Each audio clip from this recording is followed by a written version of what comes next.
دین سیکھنا فرض عین ہے.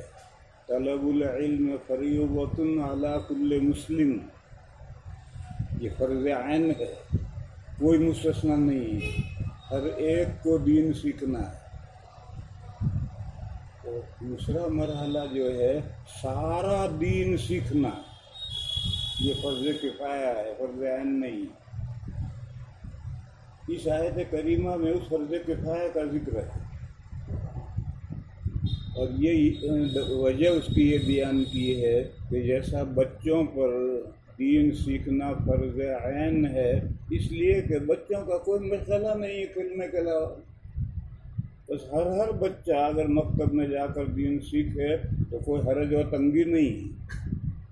لیکن سارا دین تو بلوغ کے بعد، عقل و فہم پختہ ہونے کے بعد سارا دین سیکھا جائے گا. اس وقت دنیا کے مشاغل آدمی کا دامن پکڑ لیتے ہیں. اس وقت سارے ہی بچے جوان بھی اللہ کا دین سیکھنے کے لیے مدرسوں میں، دارالعلوموں میں اکٹھا ہو جائیں تو مسلمانوں کے احوال اس کی اجازت نہیں دیتے.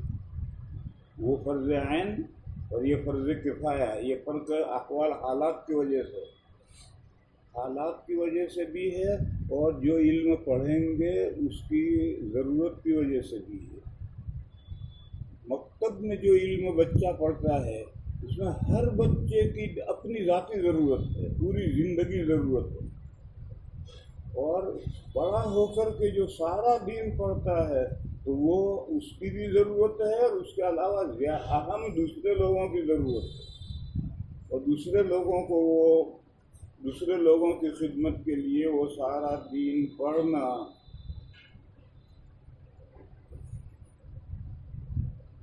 ہر شخص کا ضروری نہیں ہے. جب دوسرے لوگوں کو پہنچانا ہے تو ہر شخص کیوں پڑھے گا؟ بات پڑھیں گے وہ سب کو پہنچائیں گے.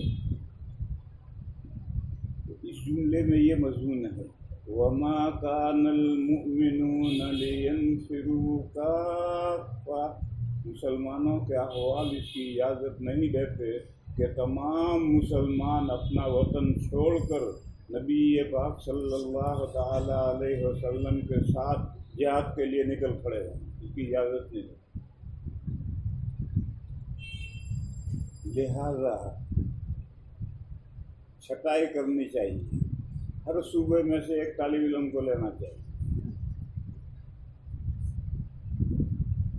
اور صوبوں کے علاوہ جو ملک ہیں وہ بھی ایک صوبہ بنا دیے گئے ہیں، اور ان میں نمبروں کا لحاظ نہیں کرتے.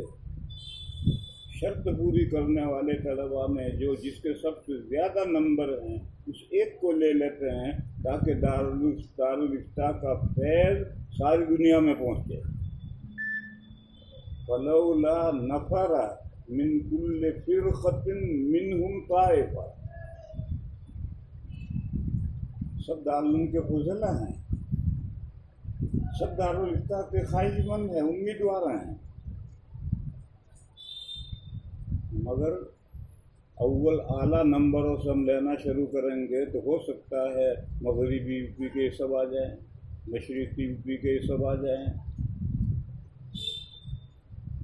آسام کے سب آ جائیں، بہار کے سب آ جائیں، اور دوسرے صوبے محروم رہ جائیں، نمبر کم ہونے کی وجہ سے مقابلے میں نہ آ سکیں. لہذا نبی پاک صلی اللہ تعالی علیہ وسلم کے زمانے میں 500 آدمی چاہیے جہاد کے لیے. 10 اس قبیلے میں سے لے لو، 15 اس قبیلے میں سے لے لو، 17 اس قبیلے میں سے لے لو، اور ٹوٹل کر دیا 500. ہر قبیلے میں سے 5 10 5 10 5 10 کوٹا مقرر کر کے لے لیے.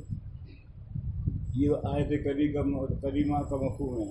فَلَوْلَا نَفَرَ مِنْ كُلِّ فِرْقَةٍ طَائِفَةٌ. ایسا کیوں نہ ہو کہ وطن چھوڑیں، نبی پاک صلی اللہ تعالی علیہ وسلم کے ساتھ جہاد کے لیے نکلیں، اور داخلہ دارالفتہ میں ہر صوبے کا ہو، اور جو تعداد مطلوبہ ہے وہ تعداد پوری کر لی ہے. پھر اس کے بعد یہ مضمون ہے کہ دارالعلوم